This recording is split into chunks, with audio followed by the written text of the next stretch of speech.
Queridos irmãos, bom dia. Prazer enorme novamente receber todos vocês nessa casa e que possamos fazer desse domingo, esse início de domingo, um domingo tão bonito, mais um dia de aprendizado daquilo que o Mestre Jesus deixou como grande legado para a nossa, como bem disse a Liliane, a nossa transformação. O tema que iremos abordar hoje, ele é um tema que nos acompanha em nosso dia a dia e é muito importante para que possamos fazer essa transformação necessária para a nossa evolução. Humildade e orgulho. Como tantas coisas que nos assistem no dia a dia, nós temos nas dualidades referências para que nós possamos exercer algo muito importante que a misericórdia divina nos concedeu, que é o livre-arbítrio. É através dele que nós fazemos as nossas escolhas e é através dele que nós aumentamos, vamos um pouco mais depressa, um pouco mais devagar, rumo à nossa evolução. O tema de hoje está no capítulo 7, está em Instruções dos Espíritos, no Evangelho segundo o Espiritismo. Como eu disse, é um tema que vai mexer muito com a gente, porque às vezes nós nem prestamos muita atenção em pequenos detalhes que ora nós fazemos de maneira involuntária, mas acabamos por ferir aquele que nos acompanha na jornada. E para iniciarmos, um desenho muito simples, que qualquer uma criança de repente poderia trazer para nós, mas se nós formos observar os detalhes, nós veremos que muitas informações, um simples desenho, pode nos trazer. São dois caminhos. Mas assim como a porta larga e a porta estreita, nós vemos uma pequena diferença aí. Isso só para indicar uma dessas diferenças. Em um caminho nós vemos que ele é um tanto quanto largo, que é o caminho que está à esquerda de vocês, que é o caminho do orgulho. Às vezes, não percebemos, mas investidos desse orgulho, em muitas situações, nós estaremos nesse caminho tão largo que nós não enxergaremos ninguém ao redor de nós pelas nossas próprias atitudes. Vemos também que nesse caminho, o terreno não é muito fértil, porque não existe a cooperação do outro para nos auxiliar e para que possamos construir. Nós vemos também uma árvore que não dá frutos. E por que ela não dá frutos? Porque não existe cooperação. É como se estivéssemos sozinhos e sem condição de fazer com que frutificasse atitudes. Atitudes que, quando estamos junto ao outro, tanto podemos multiplicar, ensinar ao outro, como podemos aprender. E do outro lado, aonde está a humildade, nós percebemos que esse caminho ele é um pouquinho mais estreito. E por ser mais estreito, por repararmos e andarmos juntos àqueles que nos querem bem, pois a humildade requer que nós reconheçamos no outro a igualdade. Somos todos filhos do mesmo Pai. E por sermos filhos do mesmo Pai e estarmos juntos nessa jornada, por vezes acontece de caminharmos um pouco mais rápido, mas não tem problema. Estamos acompanhados. Tanto podemos exemplificar como a necessidade do outro no nosso caminho também nos dá exemplos. Nessa cena, que nos recorda a Santa Ceia, nós vemos um alerta muito importante que é trazido pelo Espírito logo no início da lição. E ela é de suma importância para que nós comecemos a despertar na necessidade em nós. E nos afirma: a humildade é virtude muito esquecida entre vós encarnados. Então vamos refletir rapidamente. A quantas anda as nossas atitudes de humildade em nosso dia a dia? Como que nós estamos aplicando essa virtude para com aqueles que nos cercam, para com aqueles que caminham junto conosco? E isso, em primeira instância, nós podemos imaginar em primeira situação o nosso próprio lar. Como estamos tratando a nossa esposa? Como estamos tratando o nosso marido, nossos filhos e os nossos pais? Enxergamos neles, ou vemos neles, a retribuição daquilo que nos foi oferecido? E se não vemos, o que nós estamos dando de retorno ao que o Mestre nos ensinou? Essas reflexões nos colocam de maneira muito clara na situação de que nem sempre nós somos vítimas. Ou como gostamos de fazer, terceirizar. É culpa do outro. Ah, é porque eu não sou assistido. Ah, mas é porque nesse momento Deus se afastou de mim. Nós gostamos disso, né?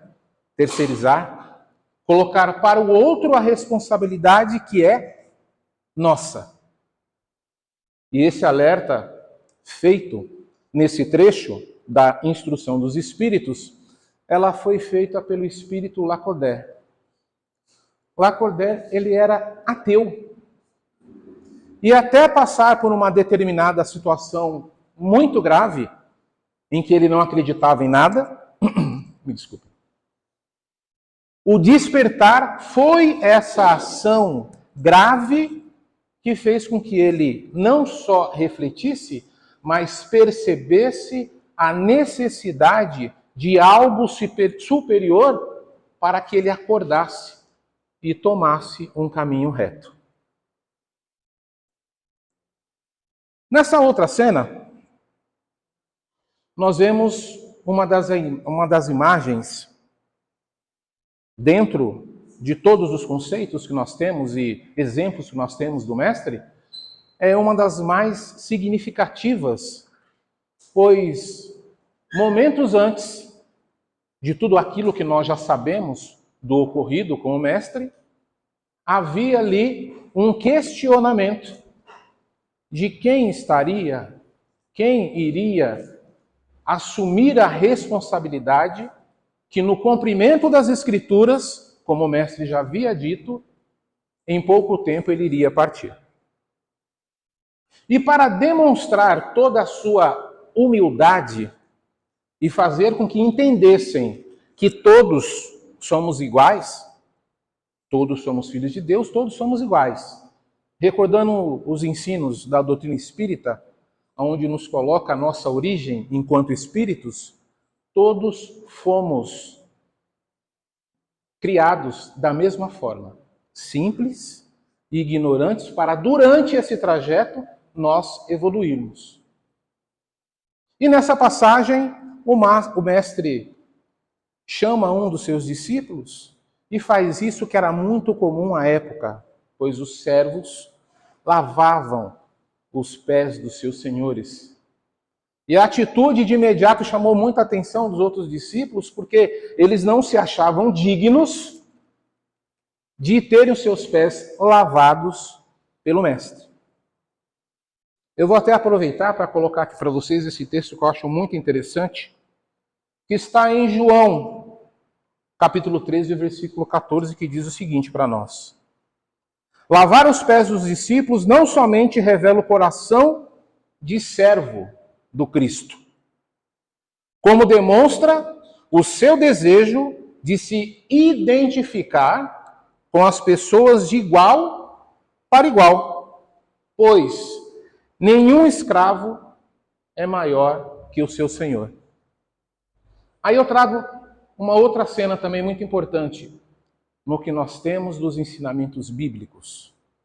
Vocês lembram daquela passagem Rico e Lázaro? O que acontece com Rico e Lázaro após o desencarne? Existe um enorme abismo entre os dois.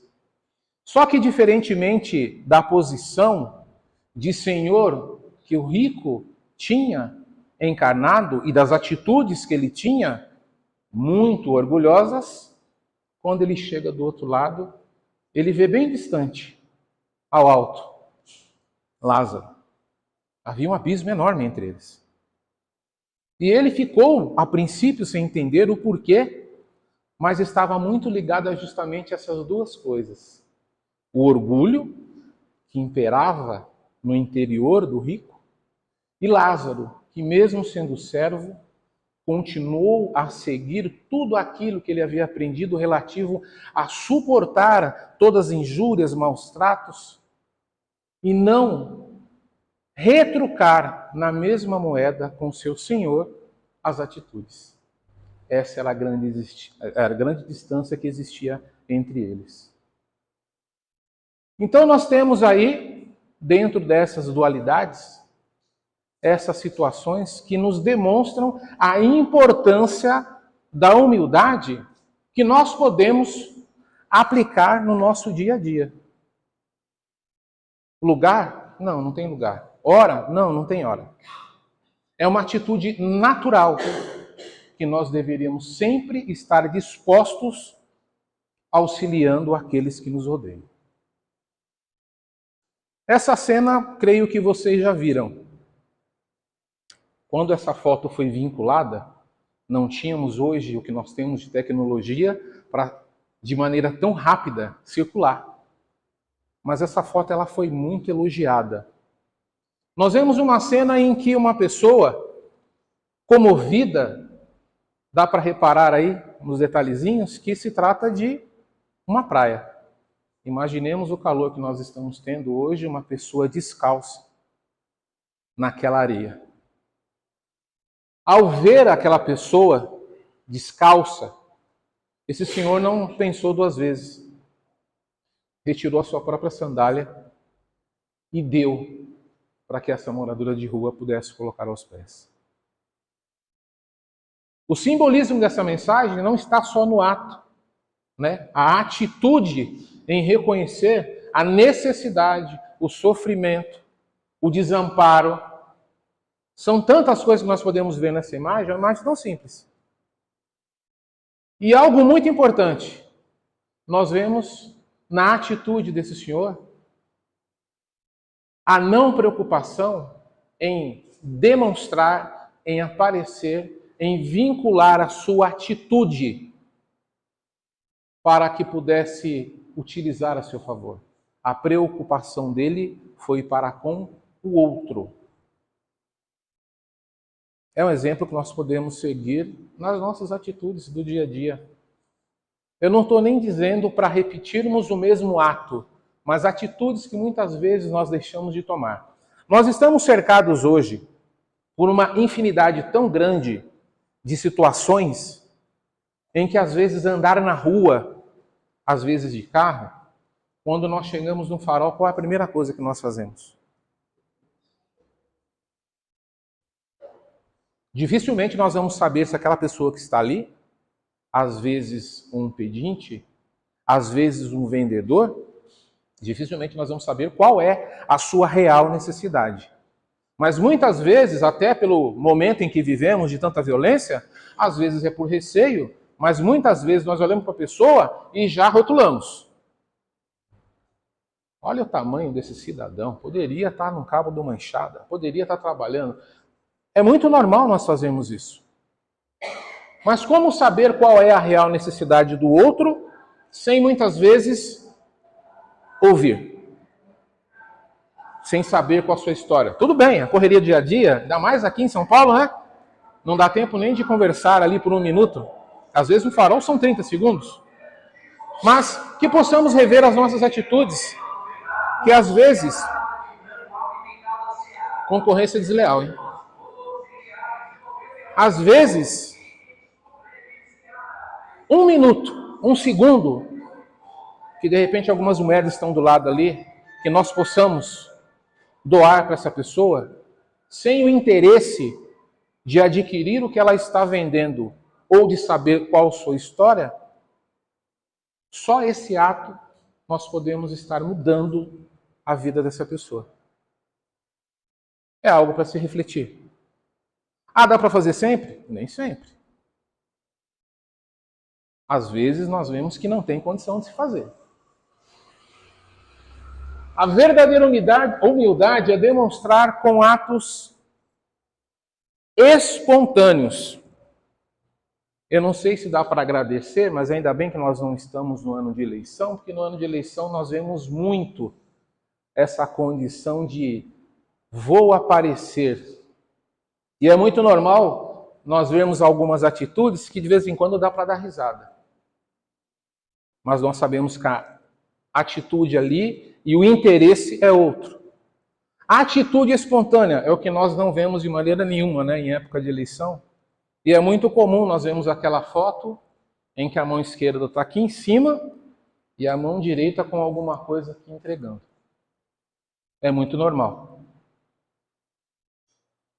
Aí nós é que temos que analisar se é esse tipo de representante que nós queremos para mudar a nossa vida, a nossa sociedade. Em outras situações nós vemos algumas coisas engraçadas, né? Domingo, dia de feira. Nossa, como é normal você ver as pessoas lá mordendo aquele pastel, que não é exemplo daqui, já deixo bem claro, nosso pastel aqui é muito bom, já fica aí a divulgação. Mas nós vemos lá na feira o cidadão mordendo um pastel que parece que ele está comendo um pedaço de borracha e fazendo careta, mas para agradar e aparecer. Em outras situações, o cafezinho, que não é o daqui também, naquele copinho, a pessoa tomando o café, ela toma um café e a careta aqui para o lado, que não é o que ela está acostumada a fazer. Esse espontâneo é como a imagem que nós vimos antes. É a atitude de demonstrar o seu melhor sentimento para o outro com amor, com carinho, sem interesse, para que este sinta-se abraçado, para que este sinta-se em condição de ter a firmeza no pensamento e entender, realmente existe um Pai. E essa pessoa que me assistiu agora, ela me mostrou isso. Porque ele vai ver na sua atitude o amor de Deus. E é algo que a gente pode fazer de maneira muito simples. Mas vamos para o outro lado. Será que quando investido de orgulho, seria essa cena que nós veríamos?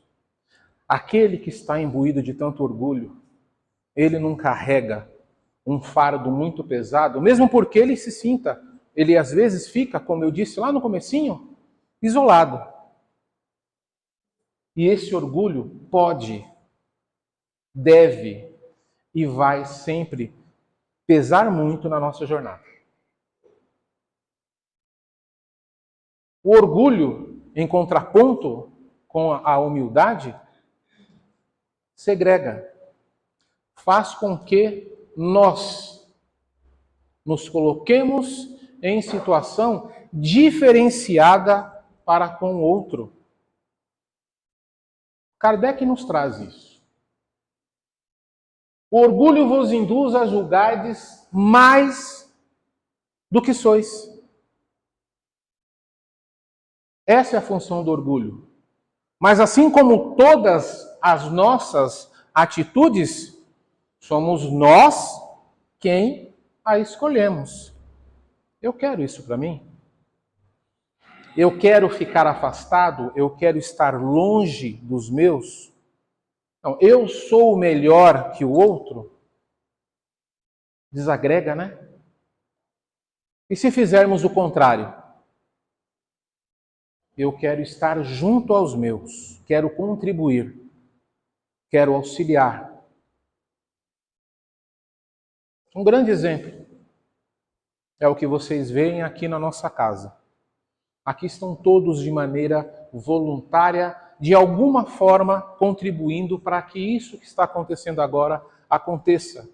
Para que vocês possam ouvir, entender, receber as orientações que a nossa doutrina nos traz. É um convite que fica aí principalmente para aqueles que estão estudando. Porque multiplicar o conhecimento é levar ao outro o esclarecimento que ele ainda não tem. E é possível. Essa atitude aqui, talvez alguns se identifiquem, ela é muito natural, né? Vez ou outra acontece. Mas vamos entender primeiro, antes de olhar para ela, vamos entender o que o Chico nos traz no livro O Evangelho de Chico Xavier. Existem pessoas que se sentem ofendidas, magoadas por qualquer coisa. A mais leve contrariedade se sentem humilhadas. Ora, nós não viemos a este mundo para banhar em águas de rosas. Somos espíritos altamente endividados. Dentro de nós o passado ainda fala muito alto. Não podemos ser tão suscetíveis assim. Mas quando existe qualquer tipo de intriga, e aqui não entendo a imagem simplesmente como um casal. Vamos ampliar essa imagem. Quando naquilo que nos foi dado como bem maior, dado por Deus, para que nós evoluíssemos, existe algum problema, que é a família? São várias as situações, muito além de simplesmente um casal. Problema com o irmão. E ali você está entre o orgulho de aceitar a posição do outro, porque você não sabe o que se passa, quais são as condições de entendimento que ele tem para estar agindo daquela forma. Isso pode acontecer com o irmão, com o pai, com a mãe. Às vezes, por tão pouco, nos distanciamos daqueles que vieram aqui, porque nós não estamos inseridos por acaso em nossas famílias.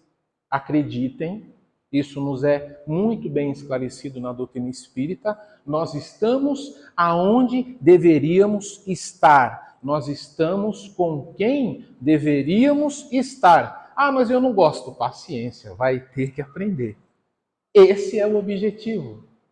É aprender com aqueles a qual fomos designados a estar nessa vida. Mas ele me fez muito mal. Mas ela me maltratou. Mas ele não me obedece. É o filho, a filha. Mas ele não segue o exemplo que eu dou. Paciência. Porque cada um de nós tem o seu tempo e a sua hora de compreender e de seguir em frente. Ou desde pequenininhos nós fazemos tudo que o pai e a mãe ensinou. Nunca pulamos 3 ou 4 cercas. Nunca demos uma escapadinha. Compreender as necessidades do outro nestas situações, muitas vezes, é simplesmente não agredir com palavras, não excluir do seio familiar, simplesmente, eu não vou debater, não vou confrontar. Um abraço. Um bom dia. Às vezes só o bom dia você faz com que a pessoa entenda que ela tem um significado muito grande para você. Isso é muito importante para que ela consiga e tenha força para sair da situação em que ela se encontra. Ah, eu já saí, ele não quer, então ele que fique. Você vai se sentir bem vendo que você poderia ter ajudado de alguma forma e não fez nada? Faça o que está dentro do seu limite fazer. Se for possível, não vire as costas. A pessoa não aceita, ela não quer. Cada um tem o seu tempo, como nós já dissemos. Mas faça o que estiver ao seu alcance. Kardec nos traz uma outra reflexão. Ainda aqueles cuja sensibilidade é levada ao excesso, que se melindram com as mínimas coisas, mesmo com o lugar que lhes é destinado nas reuniões, se não os põe em evidência. Tudo isso serve para nos mostrar que cada um tem o seu tempo. Cada um de nós vai, no momento adequado, compreender, assim como Lacodé, que era ateu, e uma necessidade o fez perceber que existia a necessidade de mudança de atitude, que esse nosso ente querido, que esse nosso irmão, nosso pai, nossa mãe, nossa esposa, nosso marido, também desperte. O que nós devemos fazer é não deixar de estender a mão, agir com humildade, compreendendo que cada um de nós tem a sua necessidade. Para prosseguirmos, nós vamos agora refletir em cima de um livro do Chico Xavier. Um dos, de tantos que ele nos trouxe. O livro tem o nome Contos desta e de Outra Vida.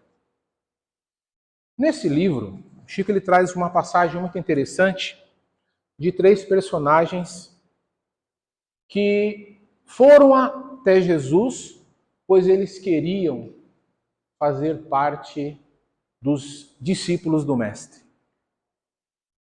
E por que essa história é tão interessante? Porque, de um lado, ela vai mostrar aquilo que serviria para qualquer um de nós. O orgulho diante das dificuldades em que estamos expostos todos os dias. E do outro lado, a humildade do Mestre em mostrar para eles o quanto difícil é a jornada, mas que é possível a qualquer um de nós, diante de qualquer problema que nós tenhamos, é possível nós fazermos a transformação na nossa vida e seguirmos em frente rumo à nossa evolução, que é o verdadeiro objetivo da reencarnação tão difundida na nossa doutrina. Os três personagens são Jonathan, Jessé e Eliaquim. Esses três personagens, à época do mestre, eles trabalhavam no templo de Jerusalém. E foram até o mestre, pois, ao ouvirem tudo o que falavam do mestre, e ele ser, como diziam, aquele que trazia as boas novas, eles resolveram se candidatar a discípulo do mestre. Vamos ver bem, né? Eles não foram escolhidos, eles se candidataram. Como qualquer um de nós aqui poderia se candidatar ao ver que aquele grupo ali parece que vai tão bem, né? Opa, vou lá, vou me candidatar. Quero ser também. Foram até Cafarnaum. Lá, chegaram na casa de Pedro, onde o mestre estava. Foram recebidos pelo mestre. E ao chegar lá, eles começaram a fazer alguns questionamentos. Iniciaram perguntando ao mestre o que eles deveriam fazer ou como eles poderiam fazer para fazer parte daquele grupo. Queriam ser apóstolos. O primeiro disse que queria ser um apóstolo, pois ele queria fazer frente aos inimigos. Esse foi o Jonathan. O segundo, o Jessé, disse que era muito hostilizado no templo. As pessoas que lá iam hostilizavam eles. Eles nem imaginavam o que o mestre e os apóstolos passavam todos os dias. Por terceiro, nada contente, falou que ensina-nos, com as palavras Filho de Deus, ensina-nos como agir com esses que fazem isso conosco. O mestre, como nós sabemos, não precisava de muito para dar uma resposta. Parou, refletiu e disse a eles: utilizem esses que vos afligem como instrutores daquilo que vocês ainda praticam e os seus amigos não mostram a vocês. Ou seja, quando somos afrontados de alguma maneira por algum inimigo, entre aspas, nós damos de retorno aquilo que ainda está em nós. Às vezes, qual é a primeira reação? Somos agredidos, retribuímos com agressão. Ou seja, naquele momento o inimigo está nos ajudando a ver que nós precisamos mudar essa atitude em nós. Ou alguma coisa que ainda temos entranhada nas nossas atitudes, que o amigo, sabendo, fulano é chato. Ah, mas é meu amigo, não vou nem falar nada. Ah, fulano quando bebe perde as estribeiras, apronta tal. Ah, mas é meu amigo, eu não vou falar nada. Já o seu inimigo não. Ele vai apontar e vai cutucar aquilo em você. Logicamente, essa resposta deixaram eles assustados. E fez uma comparação muito interessante. Comparou a atitude a ser tomada como a do ferro. Como sabemos, o ferro, para que seja moldado, para que ele seja uma peça de valor à nossa utilidade, ele precisa passar por alguns processos. A forja, que vai modificar o seu formato, onde ele precisa ser resistente para aguentar todo aquele calor. As pancadas, que é o que vai dar o formato. E após todo esse trabalho, nós teremos uma peça pronta.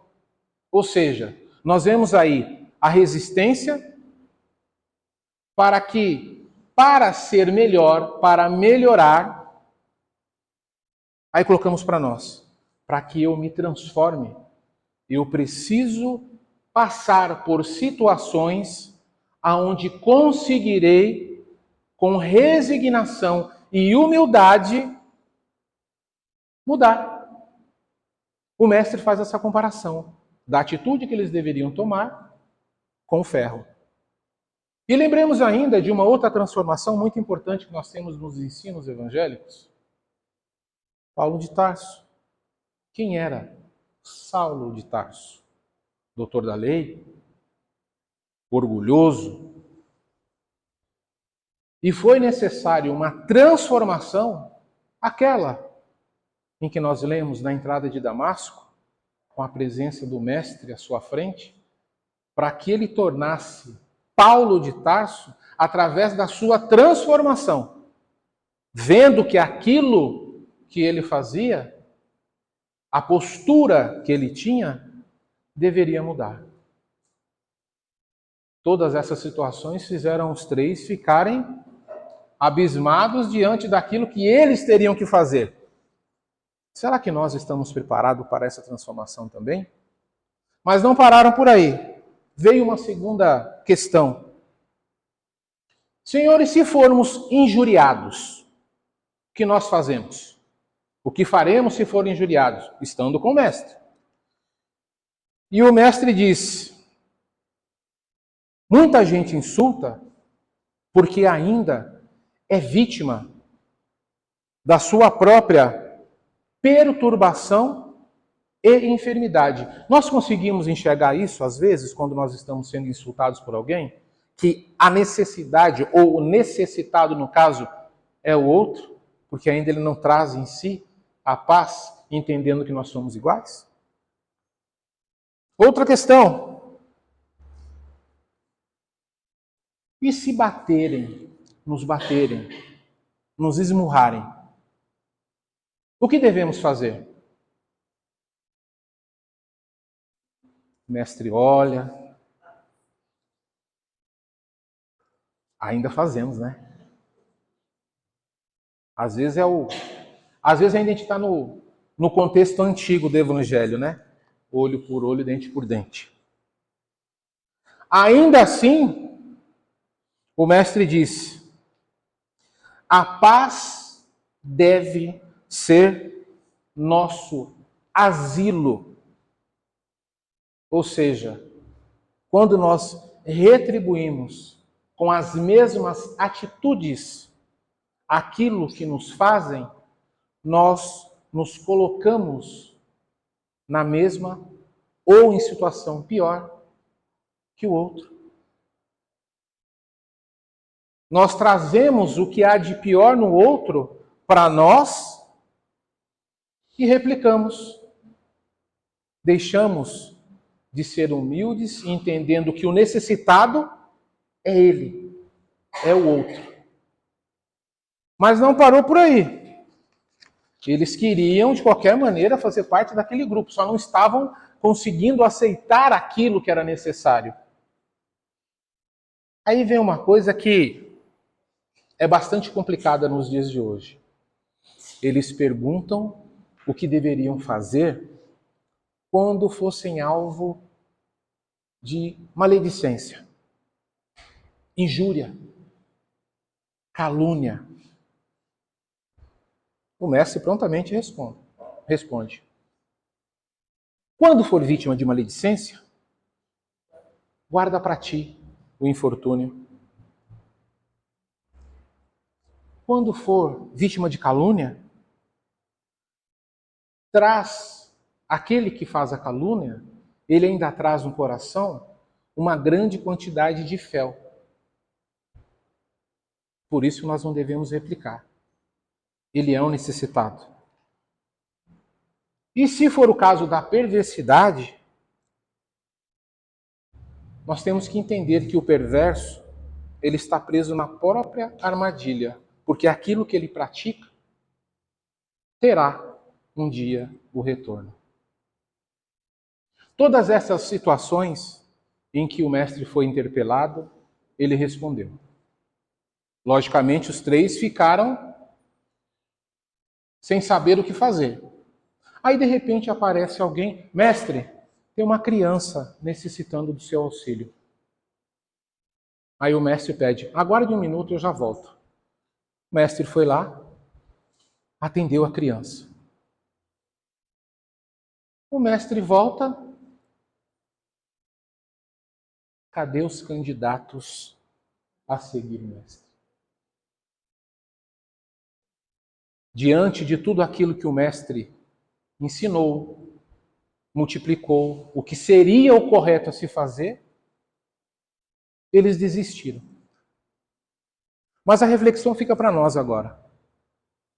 Os ensinos que há mais de 2000 anos foram trazidos para nós, ainda hoje, nós temos dificuldades em exercer a humildade, na maioria das vezes, para aqueles que estão mais próximos de nós. O orgulho, não precisamos pensar muito, ainda está dentro de muitas atitudes nossas. Não é hora de nós começarmos a mudar? Os ensinos trazidos do Evangelho nos mostram que é possível essa transformação. Nos mostram que nós temos no nosso interior totais condições de mudar. Não só a nossa, que é muito importante, nós estamos aqui para isso. Como disse o Chico, nós estamos aqui, endividados que somos, mas nós vamos mudar, nós podemos mudar. E se nós podemos mudar, o que começamos a fazer hoje? Ao retornar para casa, aquele detalhezinho que estava faltando na compreensão para que eu aplique a humildade com aquele irmão, irmã, esposo, que nós possamos começar a fazer hoje.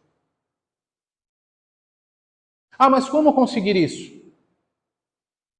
Ação, atitude.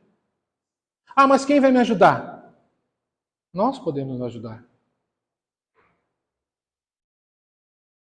Pensamento elevado ao Mestre Jesus, a espiritualidade que nunca nos desampara. Ergamos o nosso pensamento e façamos essa conexão.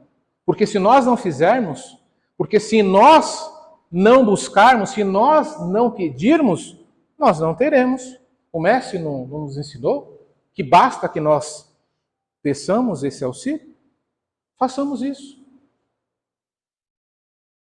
E fazendo isso, meus irmãos, que nós possamos entender que nessa dualidade entre humildade e orgulho, o que vai realmente nos auxiliar é enxergarmos que a humildade está ao nosso alcance, de prática, e que o orgulho que ainda faz parte pode ser transformado. Que possamos levar o ensino de hoje para essa semana e que tenhamos a certeza que o amparo do Mestre Jesus nunca está fora do nosso alcance. Tenhamos todos uma ótima semana. Graças a Deus. Meus irmãos, vamos aproveitar para aqueles se sentirem à vontade, se arrumar nas cadeiras. Vamos cerrar os nossos olhos. E vamos iniciar agora essa conexão divina. Vamos começar agora esse pedido de auxílio para alcançarmos aquilo que é e sempre será o nosso objetivo, a nossa evolução. Mestre Jesus, agradecemos a oportunidade bendita de estarmos presentes, reunidos em Teu nome. Que possamos fazer dessa reunião, dos Teus ensinos, o nosso caminho. Que possamos fazer do Teu ensino a nossa vocação, que possamos fazer do Teu ensino o meio de chegar à evolução que nos espera. Agradecemos essa oportunidade, Mestre, e que possamos para essa semana multiplicar em cada dia, cada hora, cada minuto as atitudes exemplificadas por ti. Graças a Deus, que assim seja. Bom domingo a todos.